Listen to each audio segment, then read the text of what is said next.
નારદજી ભગવાન વિષ્ણુજીને કહ્યું કે ભગવાન વિષ્ણુ, સંતાપમાંથી છૂટવા માટે મારે શું કરવું જોઈએ? નારદજીને સંતાપ થયો ક્યાંથી? ક્રોધ કરવાથી. નારદજીને સંતાપ ક્યાંથી મળ્યો? તો કે શ્રાપ આપવાથી. જ્યારે આપણે બીજા માટે ખરાબ વિચારીએ છીએ ત્યારે એમનું તો ખરાબ થતું થાય, પણ આપણું તો ખરાબ થવાની શરૂઆત થઈ જાય છે. તેથી કથા સાંભળ્યા પછી આપણે સૌએ નિર્ણય લેવાનો છે, શત્રુઓ માટે પણ આપણો નબળો વિચાર નહીં હોવો જોઈએ. જે માણસો આપણો અહિત કર્યું છે, અહિત કરી રહ્યા છે, એમના માટે પણ હંમેશા આપણું શુભ ચિંતન હોવું જોઈએ. તો હંમેશા આપણું શુભ થાય અને આપણું મંગળ થાય. અને આ વાત ભગવાન વિષ્ણુજીએ નારદજીને કહી છે.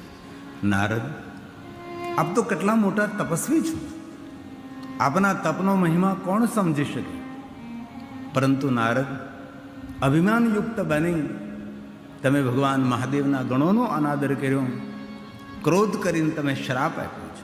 બીજાને શ્રાપ આપવાથી હંમેશા આપણા પુણ્યનો ક્ષય થાય. નારદ, થોડું દુઃખ સહન કરી લેવું જોઈએ. નારદ, બે ડગલા પાછળ હટી જવું જોઈએ. નારદ, પણ કોઈને શ્રાપ ના આપવો જોઈએ. અને જે માણસોએ આગળ જવું હોય તે માણસોએ બે ડગલા પાછળ પણ ચાલવું જોઈએ. કોઈ મોટી દોડ હોય તો પહેલાં તો પાછળ જવું પડે.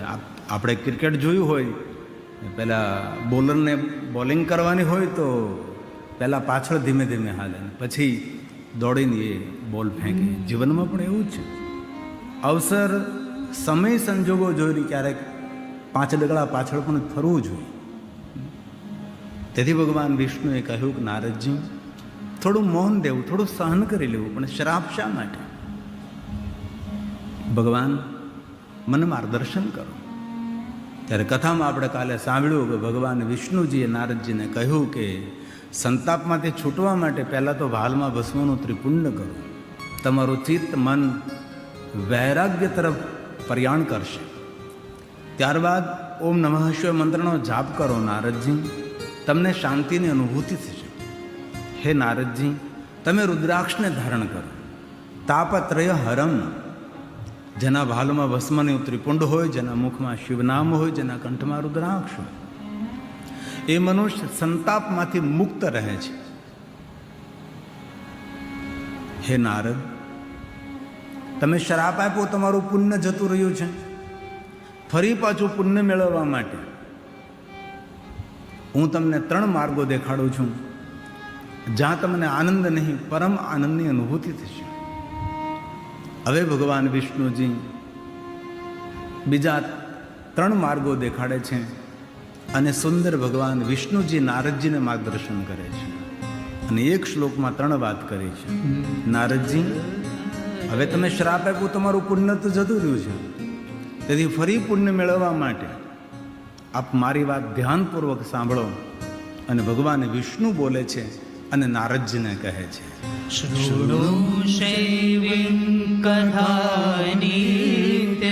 તમે ભગવાન મહાદેવની કથાનું શ્રવણ કરો અને રોજ સાંભળો. નિત્યમ, રોજ કથાનું શ્રવણ કરો. હે નારદ, મહાદેવની કથા સાંભળવાથી જે પુણ્ય મળે છે, એ પુણ્યનો ક્ષય નથી થતો, એ પુણ્ય નાશ નથી થતું. અનેક સત્કર્મો કરવાથી પુણ્યની પ્રાપ્તિ થાય છે, પણ એ પુણ્ય કાલક્રમે આપણા પાપ કર્મને કારણે એ પુણ્યનો ક્ષય થતો હોય, એ પુણ્ય નાશ પામતો હોય છે. પણ હે નારદ, જે મહાદેવની કથાનું શ્રવણ કરે છે અને શંકર ભગવાનની કથાનું સાંભળવાનું જે ફળ મળે, જે પુણ્ય મળે છે, એ પુણ્યનો ક્ષય નથી થતો. તેથી તમે મહાદેવની કથા સાંભળો અને મહાદેવની કથાનું શ્રવણ કર્યા બાદ એ કથાનું મનન કરજો અને મહાદેવના ભક્તોના સંગમાં રહી અને મહાદેવના ભક્તોની સેવા કરજો. તમે શિવ ભક્તોના સંગમાં રહેજો. નારદજી, ભગવાન વિષ્ણુ બોલે છે કે નારદ, તમે મહાદેવની કથાનું શ્રવણ કરો, તમે કથા સાંભળો. ભગવાન સ્વયં બોલે, શ્રી હરિ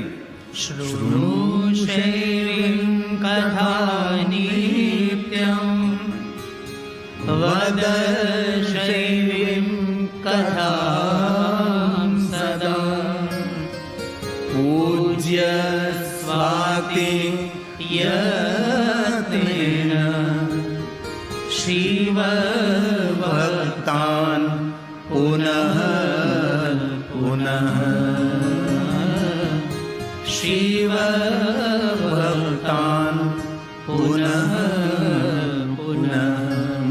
મહાદેવના ભક્તોના સંગમાં રહી અને મહાદેવના ભક્તોની સેવા કરજો. મહાદેવના ભક્તોની સેવા કરવાથી મહાદેવની સેવા કરવાનું ફળ મળે છે. આપણો તો અહીંયા ગુજરાતમાં તો ઠીક છે, બાકી ગુજરાત બહાર ઘણીવાર પંજાબ તરફ અમે જઈએ તો ઘણા માણસો એવા હોય છે કે જે કથા સાંભળવા આવે શ્રોતાઓ તેના બૂટ ચપ્પલની સેવા કરે.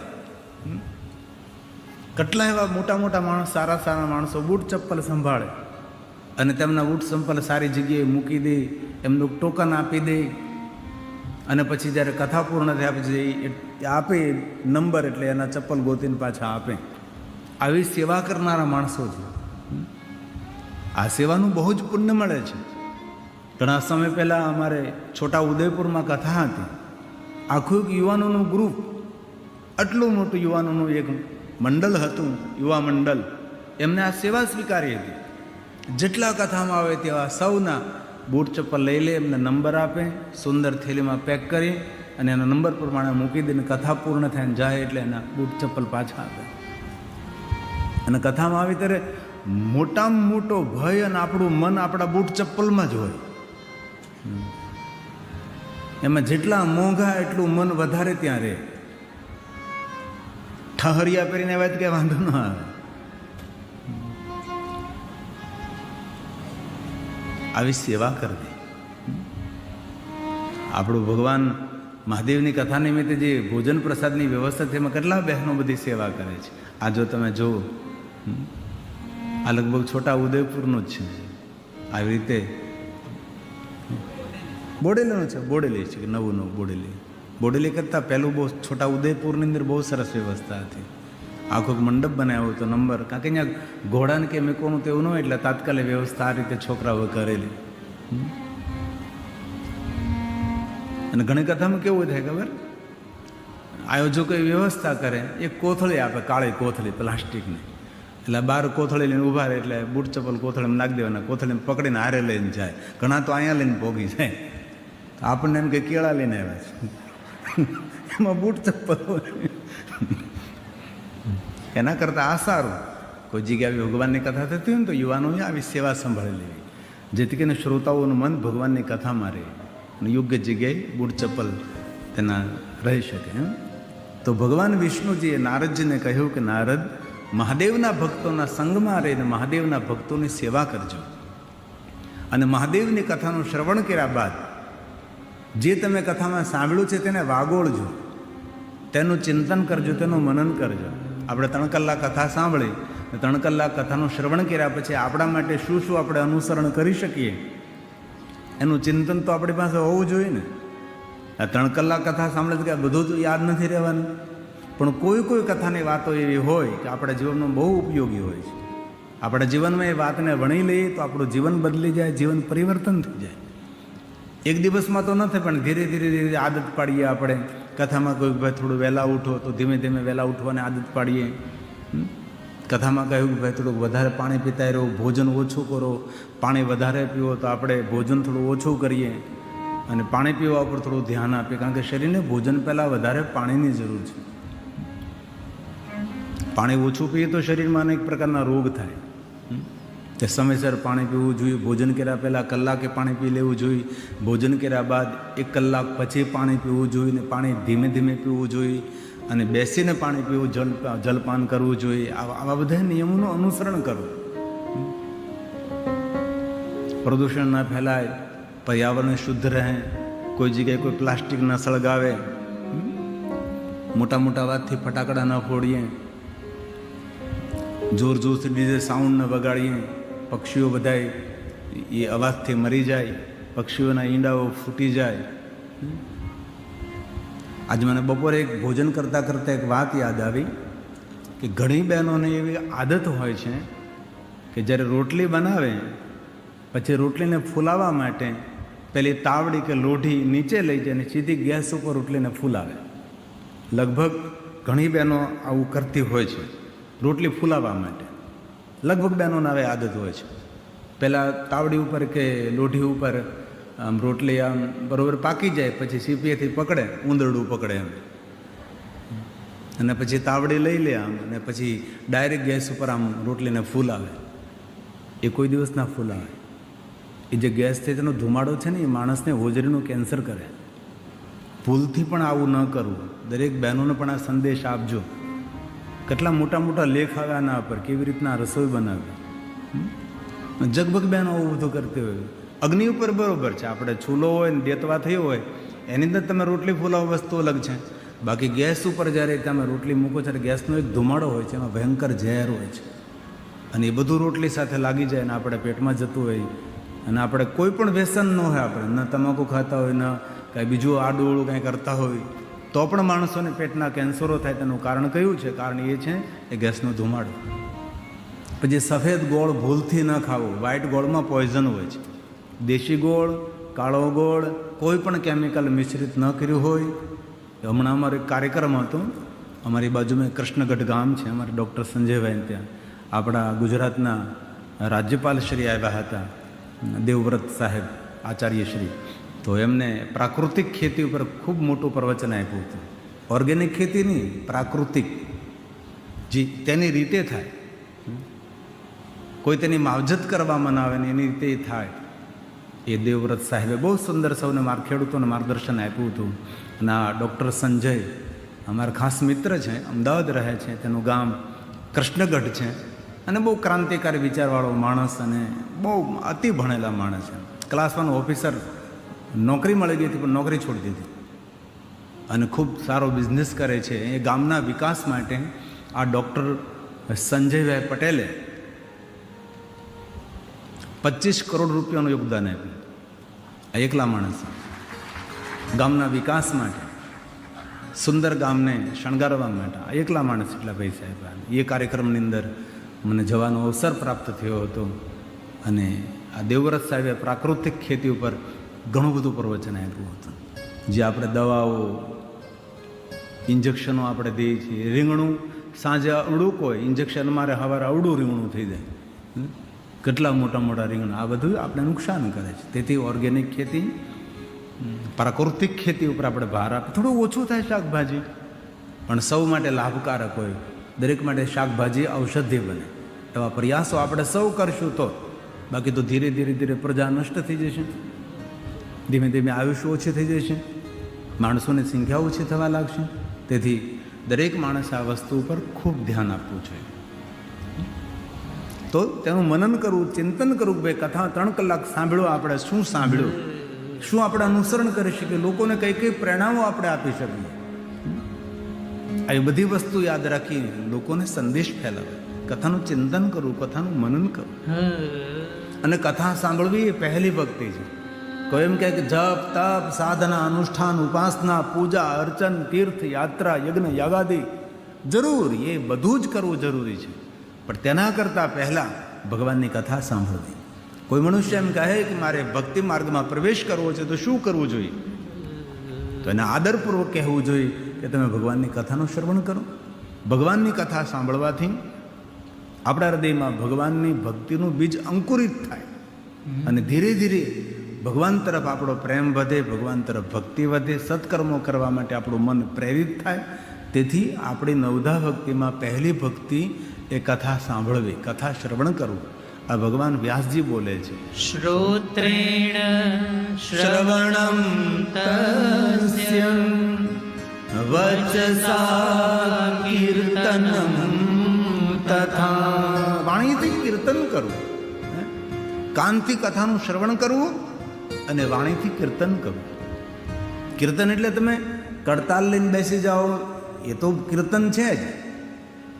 પણ ભગવાનનું નામ લઈએ એ પણ કીર્તન છે. અને કોઈના માટે સારું બોલીએ એ પણ કીર્તન જ છે. ભલે કોઈ સાથે આપણે મન દુઃખ થઈ હોય, દુશ્મનાવટ થઈ હોય, તેના માટે પણ શુભ વચન બોલીએ એ પણ કીર્તન તો છે જ. જેની અંદર મધુરતા હોય, જેની અંદર મીઠાશ હોય, આ બધું જ ભગવાનનું કીર્તન છે. જેની અંદર શુભ વાણી હોય, શુભ વિચાર હોય છે. તેથી પહેલી ભક્તિ છે ભગવાનની કથાનું શ્રવણ કરવું, બીજી ભક્તિ કીર્તન કરવું અને પછી મનન કરવું. આ સાધન નથી, આ તો મહાસાધન છે. આ ભગવાન વ્યાસજી બોલ્યા છે, શ્રોત્રેણ શ્રવણમ તસ્ય વચસા કીર્તનમ તથા મનસા મનનં તસ્ય મહાસાધન મુચ્યતે.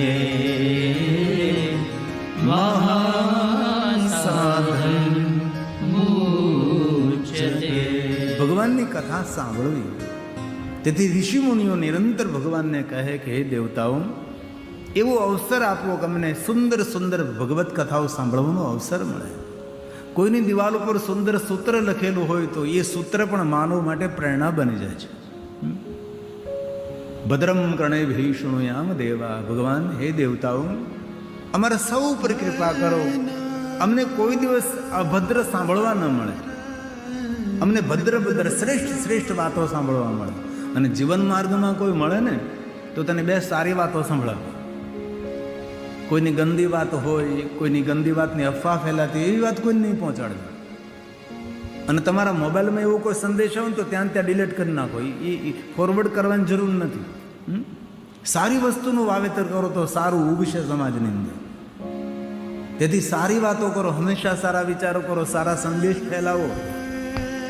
અમારે જૂના અખાડા આચાર્ય શ્રી વધેશાનંદ ગિરિજી એમ કહેતા હતા કે સારી પ્રવૃત્તિ જ્યારે અખબારમાં પહેલા પાને જ્યારે ચમકતી થશે ત્યારે લોકોને સારા કાર્યો કરવા માટે પ્રેરિત થશે. કેટલી સુંદર વાત છે. બાકી આપણે આમ ખોલીએ તો આમ પહેલા પાને હોય, આપણે નહીં સાંભળવા જેવા સમાચાર. સારી પ્રવૃત્તિ નાનકડા ખૂણામાં હોય એવું નહીં. સારી વાતોને દૂર દૂર સુધી ફેલાવી. આ વાતને આપણે લોકો સુધી ફેલાવીએ કે અમે કલવાડામાં ગયા હતા, જયેશભાઈ અમૃતભાઈ પટેલ પરિવાર એકલા હાથે આટલી ભવ્ય દિવ્ય મહાદેવની કથાનું આયોજન કર્યું. કોઈ બહુ મોટો ધનપતિ મળે તેને પણ કહીએ કે જો તું કાંઈ કરીએ કે છે. આજે અમે કલવાડા ગયા હતા, કેટલું મોટું એવું નહીં કહેવાનું તું કાંઈ કરીએ કે છે, એવું પછી નહીં કહેતા. પછી એ તમને શીખવાડો મને કે તું કાંઈ નથી કરતો કે જો બીજાને પ્રેરણા મળે. તેથી સારા વિચારો, સારી વાતનું વાવેતર તો દૂર દૂર સુધી સારા સંદેશો ફેલાય. તેથી ભગવાનને પ્રાર્થના કરી ઋષિ મુનિઓ કે અમને અભદ્ર કોઈ સાંભળવા ન મળે, જે સાંભળવા મળે મારા જીવનના ઉપયોગી સાંભળવા મળે. ભદ્ર એટલે શ્રેષ્ઠ.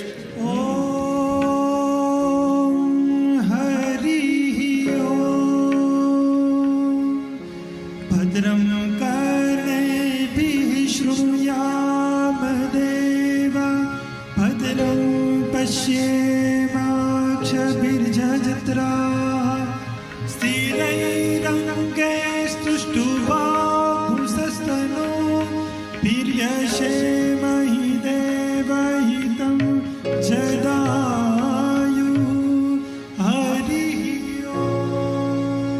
ભગવાન વિષ્ણુજી નારદને કહે છે, નારદ, તમે મહાદેવની કથાનું શ્રવણ કરો અને મહાદેવની ખૂબ ભક્તિ કરો. નારદજી, તમારું સર્વ રીતે કલ્યાણ થશે.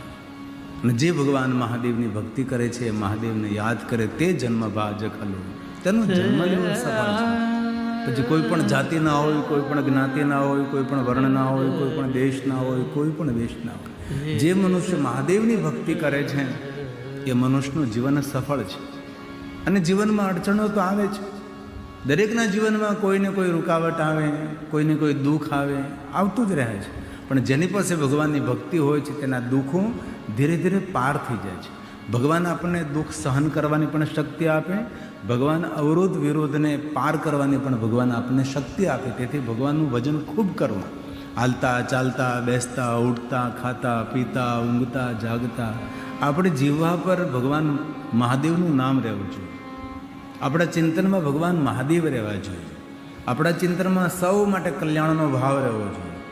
જીવ માત્રનું કલ્યાણ થાય એવો હંમેશા ભાવ રાખો. એનો જન્મ લેવો સફળ છે. તેથી ભગવાન વ્યાસ બોલ્યા, તે જન્મ ભાજ. તે જન્મ ભાજ ખલુ જીવલોકે. જે લોકમાં આપણે રહીએ છીએ લોકનું નામ છે જીવલોક. અહીંયા બધા જીવો રહે છે. અને જીવલોકનો કોઈ ભગવાન હોય તો ભગવાન શિવ છે. ભગવાન મહાદેવ ક્યાં રહે છે? કૈલાસમાં. કૈલાસ ક્યાં આવ્યો? મૃત્યુલોકમાં. અને આપણે સૌ મૃત્યુલોકમાં નિવાસ કરીએ છીએ. તેથી આપણા લોકમાં રહેનારા કોઈ દેવ હોય તો મહાદેવ છે. શંકરમ લોક શંકરમ. આપણા લોકની અંદર દેવ રહેનાર, આપણી બહુ જ નજીક રહેનાર ભગવાન મહાદેવ છે. તેથી ખૂબ શિવજીનું ભજન કરવું જોઈએ, મહાદેવને ખૂબ યાદ કરવા જોઈએ. તેથી ભગવાને એમ કહ્યું છે એનો જન્મ લેવો સફળ છે જે મહાદેવનું ભજન કરે છે, જે મહાદેવને યાદ કરે છે, ભગવાન શિવનું જે ધ્યાન કરે છે, એમનું પૂજન કરે છે, અર્ચન કરે છે, ભગવાન મહાદેવની કથાનું શ્રવણ કરે છે, એ જન્મને સફળ છે. આવું ભગવાને વચન આપ્યું આપણને. ભગવાન વ્યાસ બોલ્યા છે તે જન્મવાજ ખલુ જીવલોકે વૈ સદા ધ્યાયન્તિ વિશ્વનાથમ. વિશ્વનાથ ભગવાન મહાદેવનું જે ધ્યાન કરે છે, અને વાસ્તવમાં જોઈએ તો ભગવાન શિવની પરંપરા તો ધ્યાન પરંપરા છે. અને સવારમાં થોડું વહેલા ઉઠીને થોડા વ્યાયામ, થોડા પ્રાણાયામ કરીને ત્યારબાદ થોડી વાર ધ્યાન કરવું જોઈએ. પ્રશ્ન એ કે ધ્યાન કેવી રીતે કરવું, વ્યાયામ કઈ રીતે કરાય, પ્રાણાયામ કેવી રીતે કરાય. હવે તો તમારી પાસે મોબાઈલ છે, મોબાઈલ અંદર બધું જ તમને શીખવાડી શકે છે લોકો. પ્રાણાયામ કેવી રીતે કરાય, વ્યાયામ કેવી રીતે કરાય, શું કરવું જોઈએ સવારમાં વહેલા ઉઠીને. સુતા રહેવાથી કાંઈ નહીં થઈ શકે, થોડુંક તો જાગવું જ પડે. અને શરીર માટે જે માણસ અડધો કલાક આપી શકતો નથી, એની પાસે બીજી કઈ અપેક્ષાઓ રાખે. આ જીવન જીવવાનું સાધન ધન સંપત્તિ વૈભવ તો છે જ નહીં. જીવન જીવવાનું શ્રેષ્ઠ કોઈ સાધન હોય તો તંદુરસ્ત શરીર છે. આરોગ્ય નથી તો આપણી પાસે કાંઈ નથી. તેથી આપણા આરોગ્ય માટે સવારમાં 1 કલાક કાઢવી જ જોઈએ. સવારમાં કેટલી સુંદર સુંદર મીઠી મીઠી ઠંડી ઠંડી હવા હોય. હું 4 વાગ્યા મગાસી પર નીકળું તો એટલે આમ શીતળ. આ તો એટલો મોટો ચંદ્ર હતો સવારમાં આકાશની અંદર, આટલો મોટો ચંદ્ર હતો. આટલું નીરવ શાંતિ ભરેલું વાતાવરણ, ઠંડી ઠંડી શીતળ હવા, એકદમ ચોખ્ખી હવા, કોઈ અવાજ નહીં. અને 4 વાગે તો એકદમ શાંતિ હોય. કુકડા 5 વાગે જાગે. 5 વાગ્યા પછી બગડાટી બોલાવે, ચારે બાજુથી આમથી અવાજ, આમથી અવાજ, આમથી અવાજ. પછી પ્લોઠીવાળાની શાંતિથી બેસી જવાનું ધ્યાન મુદ્રામાં, ઊંડા ઊંડા નાભી સુધીના શ્વાસ લેવાના. બસ શ્વાસ અંદર જાય છે, શ્વાસ બહાર નીકળે છે એકદમ ધીમી ગતિએ, અને ઓમના સ્વર સાથે. એને કહેવાય ધ્યાન લંબા સ્વર સાથે. તેથી થોડી વાર માટે તો માનસિક શાંતિ, પ્રાણાયામ તો અલોમ વિલોમ તો કરવા જ જોઈએ. એકદમ માનસિક સ્થિરતા રહે, કોઈ તમને ઉચકેરી નહીં શકે. કોઈ ઉપદ્રવી માણસ મળે તો તમારા જીવનમાં કોઈ ઉપદ્રવ નહીં કરી શકે. તેથી ખૂબ હૃદયથી મારી પ્રાર્થના છે, જમીન સાચવો, પૈસા સાચવો, ફર્નિચરને સાચવો, ઘર સાચવો, પણ એ બધું સાચવતા પહેલાં તમારા શરીરને સાચવું. તમારું શરીર જો તંદુરસ્ત હશે તો તમે લહેરથી જીવન જીવી શકશો. ટાઢો રોટલો ખાઈને તમને આનંદ આવશે, પણ શરીર તંદુરસ્ત હશે તો. બાકી શરીર જો બગડી ગયેલું હશે તો આમાં ગુલાબજાંબુ પડ્યા હશે ને તો એમ લાગશે કે ગુલાબજાંબુ કહીશો છે ખાવાનું, પણ ડાયાબિટીસ છે, ખાઈ નહીં શકાય. તેથી બહુ હૃદયની પ્રાર્થના છે, સવારમાં થોડું ધ્યાન કરો, એકદમ એકાંતમાં બેસીને. હું તો વહેલો અગાશી પર જતો રહો, ગામ આખું હું તો કલવાડા એ લહેર કરતો હોય, આખા ગામમાં હું એક જાગતો હોય, કોઈ ચકલું ન ફરકે. તમે પણ આવી રીતે પ્રેરિત થાવ. બાકી તો પથારી તો એવી પકડે ને વાત પૂછમાં, હજી થોડુંક સુઈ લઉં, હજી થોડુંક સુઈ લઉં, હજી થોડુંક સુઈ લઉં, એવું જ થાય ને. સુવાનું ખૂબ મજા આવે. એમ થાય કે આ જેટલું દુનિયાનું સુખ છે ને બધું આ હોડીમાં જ છે, આ પથારીમાં જ સુખ છે એવું લાગે કે નહીં? આચું બોલવું, બધાને એવું જ લાગે. આમ પકડી રાખે તમને, આમ એ પકડ છોડવી પડે. અને ભગવાન મહાદેવને મેળવવા માટે ધ્યાન, ધ્યાન નિત્યમ મહેશમ.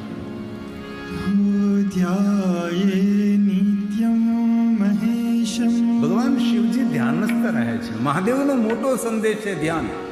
તમે ભગવાન મહાદેવનું જ્યાં વર્ણન જુઓ ત્યાં ભગવાન શિવજી ધ્યાન કરે છે, ભગવાન શિવજી તપ કરે છે. ધ્યાન મૂર્તિ મહાદેવજી છે. ધ્યાયે નિત્યમ મહેશમ રજત ગિરિનિભમ ચારુ ચંદ્રાવતમ સમ. હે ભગવાન મહાદેવ. રત્ના કલ્પોજ્વલાંગમ પરશુભૃગ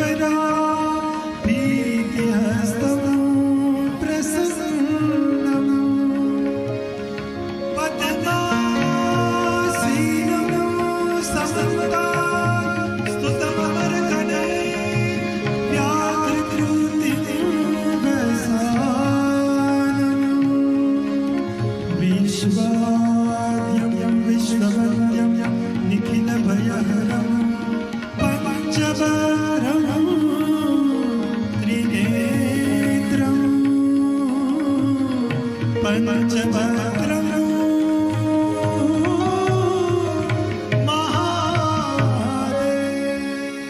એ ભગવાન મહાદેવ છે. તેથી રોજ ભગવાન શિવનું ધ્યાન કરો. ક્યારે શિવાલય જાઓ ને તમે શિવાલય પણ થોડી વાર ભગવાનનું શિવજીનું ધ્યાન કરો.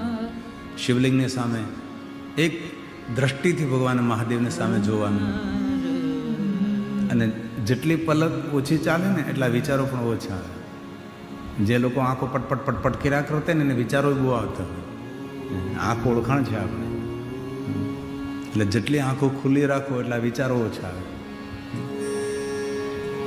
તે જન્મ ભાજ તે જન્મવાજ ખલુ જીવલોકે વૈ સદા ધ્યાયન્તિ વિશ્વનાથમ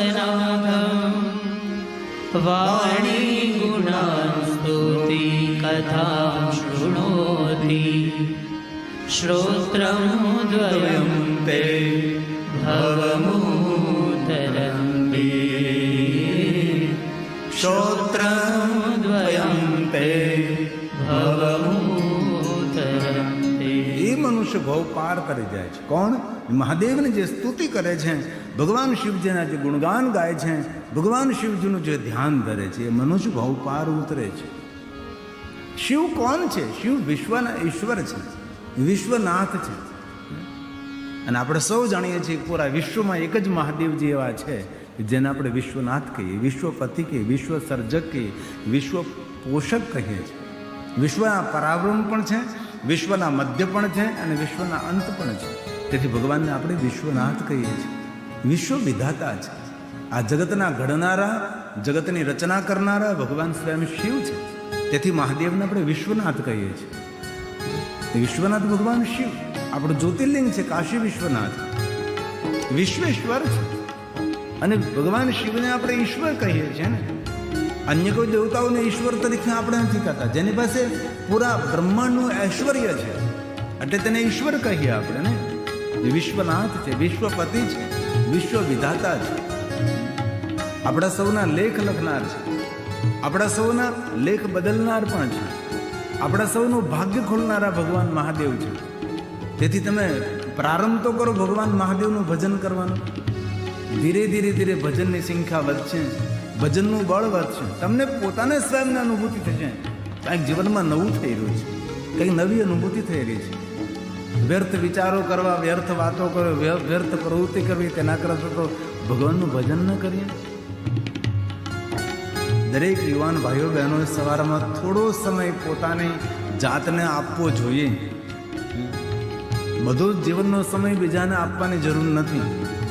ભગવાને 24 કલાક આપીએ, 24 કલાકની અંદર આપણે સૌએ ગોઠવણ કરવાની છે.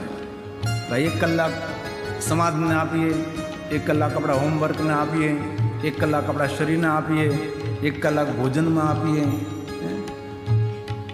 તેથી આપણા જીવનને સુંદર રીતે આપણે તૈયાર કરીએ. જીવનની પણ એક સુંદર ડિઝાઇન બનાવીએ આપણે કે શું આપણે કરવું છે.